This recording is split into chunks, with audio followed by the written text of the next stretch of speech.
Hello guys, இந்த வீடியோவில் section 4 of பிஎஸ்ஏல இருந்து தான் நம்ம பார்க்க போகிறோம். பாரதிய சாட்சி அதிநியம் 2023 சீரிஸ் பார்த்துட்டு இருக்கோம். அதில் வந்து செக்ஷன் 3 வரைக்கும் கவர் பண்ணிட்டோம். இப்போ வந்து செக்ஷன் 4 பற்றி பார்க்க போகிறோம். ஸோ இதில் என்ன சொல்கிறாங்க அப்படின்னா relevance of fact forming part of the same transaction. அதாவது என்ன அர்த்தம் அப்படின்னா ஒரு டிரான்சாக்ஷன் இருக்குதுன்னு வச்சுக்கோங்க. ஸோ டிரான்சாக்ஷன் அப்படின்றது இங்கே வந்து ஃபேக்டின் இஷ்யூ. ஸோ அந்த பர்டிகுலர் டிரான்சாக்ஷனில் இருக்கிற ஒரு ஃபேக்ட் வந்து இப்போ ஃபேக்டின் இஷ்யூவாக இருக்குது. ஸோ இப்போ வந்து கோர்ட்டில் அது வந்து கேஸாக ஃபைல் ஆகும்போது அந்த டிரான்சாக்ஷனில் இருக்கிற எல்லா ஃபேக்ட்டுமே வந்து ரிலவெண்ட் ஃபேக்ட் தான் அப்படின்ற மாதிரி சொல்கிறாங்க. ஸோ இது வந்து உங்களுக்கு கொஞ்சம் கன்ஃபியூஷனாக இருக்கும். ஸோ வந்து இந்த இல்லஸ்ட்ரேஷன் படிக்கிறது மூலிமா உங்களுக்கு வந்து இதுக்கான மீனிங் அப்படின்றது உங்களுக்கு புரியும். ஸோ இந்த இல்லஸ்ட்ரேஷனில் என்ன சொல்கிறாங்க அப்படின்னா ஏ அப்படின்ற ஒரு பர்சன் வந்து அக்யூஸ் பண்ணப்பட்டிருக்கிறாரு. எதுக்கு அப்படின்னா பியை வந்து மர்டர் பண்ணிட்டாரு அப்படின்ற மாதிரி. ஸோ இந்த இடத்துல வந்து எதெல்லாம் ரிலவெண்ட் ஃபேக்ட் அப்படின்னா ஸோ ஏ என்ன பண்ணார், பி என்ன பண்ணார், ஸோ பைஸ்டாண்டர் அக்கப்பக்கத்தில் இருந்தவங்க என்னென்ன மாதிரி வார்த்தைகள் சொன்னாங்க, என்னென்ன மாதிரி அவங்களுக்குள்ள டிஸ்கஷன்ஸ் டீலிங்லாம் நடந்தது அப்படின்ற எல்லா விஷயமே வந்து சேம் டிரான்சாக்ஷன் தான் அப்படின்ற மாதிரி சொல்கிறாங்க. அப்படி இருக்கிற சேம் டிரான்சாக்ஷன் எல்லாமே இந்த ஃபேக்டின் இஷ்யூக்கு ரிலவன்ஸ் தான். ஸோ அப்படி இருக்கிற ரிலவன்ஸ் ஃபேக்ட்டுக்குமே வந்து நம்மளால் எவிடன்ஸ் சப்மிட் பண்ண முடியும் அப்படின்னு சொல்கிறது தான் இந்த செக்ஷன் 4. ஸோ இதில் பார்த்தீங்க அப்படின்னா இஸ் த ரிலவன்ட் ஃபேக்ட் அப்படின்ற மாதிரி முடிச்சிருக்கிறாங்க இந்த இல்லஸ்ட்ரேஷன் ஏவை. ஸோ இதுலேருந்து நம்ம என்ன புரிஞ்சுக்கலாம் அப்படின்னா ஒரு டிரான்சாக்ஷன் நடக்குது. இந்த இடத்துல டிரான்சாக்ஷன் அப்படின்றது ஒரு ஈவெண்ட் தான். அது வந்து எதுவாக வேணாலும் இருக்கலாம். ஒரு கிரிமினல் அஃபென்ஸாகவும் இருக்கலாம், இல்லை வந்து சிவில் அஃபென்ஸாக வேணாலும் இருக்கலாம். ஸோ சிவில் எக்ஸாம்பிள்கா உங்களுக்கு வேணும்னு நினச்சிங்கன்னா இந்த இல்லஸ்ட்ரேஷன் டி படிக்கிறது மூலிமா உங்களுக்கு வந்து சிவில் அஃபென்ஸில் எப்படி இந்த டிரான்சாக்ஷன் அப்ளிகபிள் ஆகுது அப்படின்றது உங்களுக்கு புரியும். ஸோ இந்த இல்லஸ்ட்ரேஷன் டியில் என்ன சொல்கிறாங்க அப்படின்னா டெலிவரி ஆஃப் த கூட்ஸை பற்றி சொல்கிறாங்க. ஃபார் எக்ஸாம்பிள் இப்போ ஏ அப்படின்ற ஒரு பர்சன் வந்து டின்ற ஒரு பர்சனுக்கு வந்து சர்டன் கூட்ஸை சென்ட் பண்ணுறாரு. ஸோ இது வந்து ஒரு டிரான்சாக்ஷன் அப்படின்ற மாதிரி வச்சுக்கோங்க. ஸோ இந்த இடத்துல என்ன ப்ராசஸ் அப்படின்னா ஏன்றவர் ஃபஸ்ட்டு பிக்கு சென்ட் பண்ணுவார், பி வந்து சிக்கு சென்ட் பண்ணுவார், அண்ட் தென் வந்து சி வந்து ஃபைனலாக டிக்கு சென்ட் பண்ணுவார்.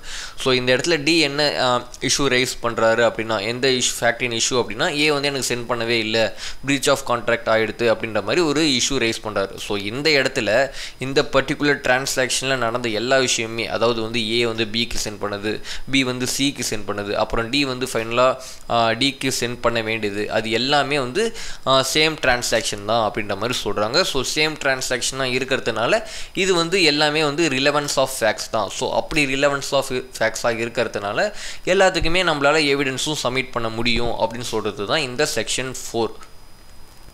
அண்ட் இந்த டெஃபினேஷன் படிக்கும்போது உங்களுக்கு இன்னும் நல்லாவே புரியும். இதில் என்ன சொல்கிறாங்க அப்படின்னா ஃபேக்ட் அப்படின்றது வந்து அது வந்து இஷ்யூக்கு, அதாவது ஃபேக்டின் இஷ்யூக்கு கனெக்டடாகவும் இருக்க தேவையில்லை, இல்லைனா வந்து ரிலவெண்ட் ஃபேக்ட்டுக்கு கனெக்டடாகவும் இருக்கணும் அப்படின்ற மாதிரி எந்தவித ஒரு அவசியமே இல்லை. ஒரு டிரான்சாக்ஷன் அந்த பர்டிகுலர் டிரான்சாக்ஷனில் இன்வால்வ் ஆகி இருக்குது அப்படின்னாலே அந்த ஃபேக்ட் வந்து ரிலவெண்ட் ஃபேக்ட் தான் அப்படின்ற மாதிரி இந்த செக்ஷன் 4ல் அசியூம் பண்ணிக்கிறாங்க. அண்ட் தென் வந்து செக்ஷன் 5ல் என்ன சொல்கிறாங்க அப்படின்னா fact which are occasion cause or effect of fact is in issue or relevant fact. அதாவது என்ன சொல்கிறாங்க அப்படின்னா இப்போ ஒரு ஃபேக்ட் நடக்குது, அந்த ஃபேக்ட்டுக்கு நடக்கிறதுக்கு காரணமாக இருக்கிற விஷயங்கள் லைக் வந்து அக்கேஷன். ஸோ அக்கேஷன் அப்படின்றது இந்த ஃபேக்ட் நடக்கிறதுக்கு இதுதான் வந்து ஆப்பர்ச்சுனிட்டியே க்ரியேட் பண்ணிச்சு. ஸோ இது இல்லைனா இந்த ஃபேக்ட் நடக்க வாய்ப்பு இல்லை அப்படின்ற மாதிரி இருக்கிற விஷயங்கள் எல்லாமே வந்து ரிலவெண்ட் தான் அப்படின்ற மாதிரி சொல்கிறாங்க. அண்ட் தென் வந்து காஸ். ஸோ காஸ் அப்படின்றது வந்து ரீசன். ஸோ இந்த விஷயம், இந்த அவுட்கமுக்கு வந்து இதுதான் ரீசன், இதுதான் மோட்டிவ் அப்படின்ற மாதிரி ஏதாவது ஒரு ஃபேக்ட் இருந்தாலுமே அதுவுமே வந்து ரிலவெண்ட் ஃபேக்ட் தான் அப்படின்ற மாதிரி சொல்கிறாங்க. அண்ட் தென் வந்து எஃபெக்ட். ஸோ இது ரிசல்ட். ஸோ இந்த ஃபேக்ட் நடந்தனால, இந்த விஷயம் நடந்தனால இதோட எஃபெக்டாக வந்து இது நடந்தது. ஸோ வந்து இதுவுமே வந்து ஒரு ரிலவெண்ட் ஃபேக்ட் தான், அதுக்கான எவிடன்ஸுமே நம்ம வந்து சப்மிட் பண்ணலாம் அப்படின்ற மாதிரி இந்த செக்ஷன் 5ல் சொல்கிறாங்க. ஸோ என்ன அப்படின்னா ஒரு ஃபேக்டின் இஷ்யூவோ இல்லை ரிலவெண்ட் ஃபேக்டோ இருக்குது அப்படின்னா அதோட காரணங்கள், அது நடக்கிறதுக்கான காரணங்கள், அதோட ரீசன் அண்ட் அது நடந்தனால ஏற்படுற விளைவுகள், எஃபெக்ட், அதுவுமே வந்து ரிலவெண்ட் ஃபேக்ட் தான்.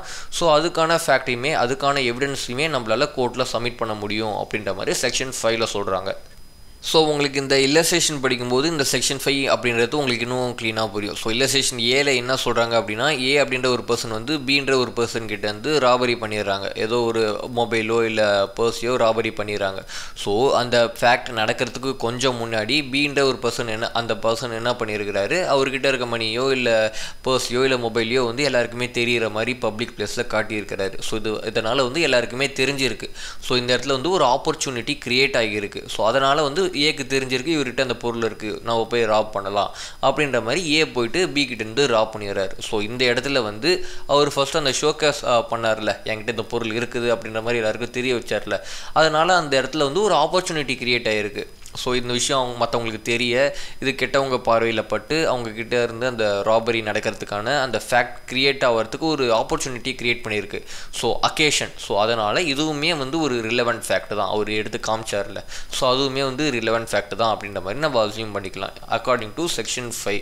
அண்ட் இல்லஸ்ட்ரேஷன் பி நீங்கள் படிக்கும்போது இந்த இடத்துல வந்து ஒரு மர்டர் நடந்துருக்குது. ஸோ வந்து ஏ வந்து பியை மர்டர் பண்ணியிருக்கிறாரு அப்படின்ற மாதிரி ஒரு ஃபேக்டின் இஷ்யூ. ஸோ இந்த இடத்துல நம்ம க்ரைம் ஸ்பாட்டில் போய் அனாலிசிஸ் பண்ணும்போது அந்த இடத்துல வந்து ஸ்ட்ரகிள் பண்ணதுக்கான எவிடன்ஸ்லாம் கிடைக்குது.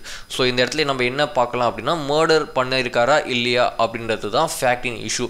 ஸோ இந்த இடத்துல வந்து அந்த இடத்துல ஸ்ட்ரகிள் எல்லாம் இருக்கிறத வச்சு பார்க்கும்போது ஸோ அந்த இடத்துல வந்து ஒரு மர்டர் நடந்திருந்தால் மட்டும்தான் கிரவுண்டில் வந்து இந்த மாதிரி ஸ்ட்ரகிள் நடந்ததுக்கோ இல்லை வந்து ஏதாவது வந்து ஒரு கிரிமினல் ஃபோர்ஸ் அப்ளை ஆனதுக்கோ அது வந்து ஒரு எவிடன்ஸாக நம்ம கன்சிடர் பண்ணிக்கலாம் அப்படின்ற மாதிரி சொல்கிறாங்க.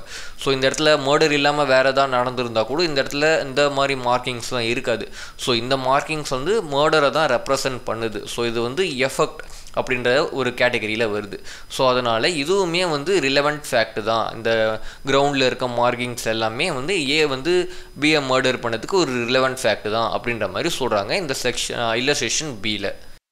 அண்ட் தென் செக்ஷன் 6 வந்து நமக்கு பார்த்தோம் அப்படின்னா motive, preparation and previous and subsequent conduct are relevant fact அப்படின்ற மாதிரி சொல்கிறாங்க. அதாவது வந்து ஒரு க்ரைம் நடந்துருது, ஒரு ஃபேக்ட் நடந்துருது, அது வந்து இப்போ வந்து ஃபேக்டின் இஷ்யூவாக இருக்குது. ஸோ அந்த இடத்துல வந்து அந்த க்ரைம் பண்ண அந்த ஃபேக்டை பண்ண நபரோட மோட்டிவ், அவர் பண்ண ப்ரிப்பரேஷன் அண்ட் வந்து அந்த ஃபேக்ட் நடந்து முடிஞ்சதுக்கப்புறம் அதுக்கு முடிஞ்சதுக்கப்புறமோ இல்லை நடக்கிறதுக்கு முன்னாடியோ அவரோட கண்டக்ட் எப்படி எப்படி இருந்தது. ஸோ அது எல்லாமே வந்து ரிலவெண்ட் ஃபேக்ட் தான் அப்படின்ற மாதிரி சொல்கிறாங்க. ஸோ இந்த இல்லஸ்ட்ரேஷன்லாம் படிச்சிங்க அப்படின்னா உங்களுக்கு இன்னும் நல்லா புரியும். ஸோ இதில் வந்து ஏ அப்படின்ற ஒரு பர்சன் வந்து பீன்ற ஒரு பர்சனை மர்டர் பண்ணிட்டாரு அப்படின்ற மாதிரி அக்யூஸ் பண்ணுறாங்க by using of poison. So இந்த இடத்துல வந்து கில் பண்ணுறதுக்கு முன்னாடி பி இறக்கிறதுக்கு முன்னாடி ஏ போயிட்டு பாய்சன் வாங்கிட்டாரு அப்படின்ற மாதிரி நம்ம ஒரு எவிடன்ஸ் எடுத்து ப்ரூவ் பண்ணுறோம் அப்படின்னா அது வந்து இந்த கேஸை வந்து ரிலவெண்ட் தான். எப்போ அப்படின்னா வந்து ப்ரிப்பரேஷன் அப்படின்ற ஸ்டேஜில் வந்துடுது. ஸோ இது சொல்கிறது தான் இந்த செக்ஷன் 5. ஒன்று வந்து மோட்டிவ் இருக்குது அப்படின்ற மாதிரி நம்ம ப்ரூவ் பண்ணலாம், இல்லைனா இந்த க்ரைம் பண்ணுறதுக்கு இவர் இந்த ப்ரிப்பரேஷன் பண்ணியிருக்கிறாரு, ஸோ அதனால் இவர் தான் இந்த க்ரைமுக்கான கில்ட்டி பர்சன் அப்படின்ற மாதிரியும் பண்ணலாம். இல்லைனா வந்து இந்த க்ரைம் நடக்கிறதுக்கு முன்னாடி அவரோட பிஹேவியர் கண்டக்ட்லாம் இந்த மாதிரி இருந்தது, இல்லைனா வந்து இந்த க்ரைம் நடந்து முடிஞ்சதுக்கப்புறம் அவர் இதெல்லாம் பண்ணியிருக்கிறாரு.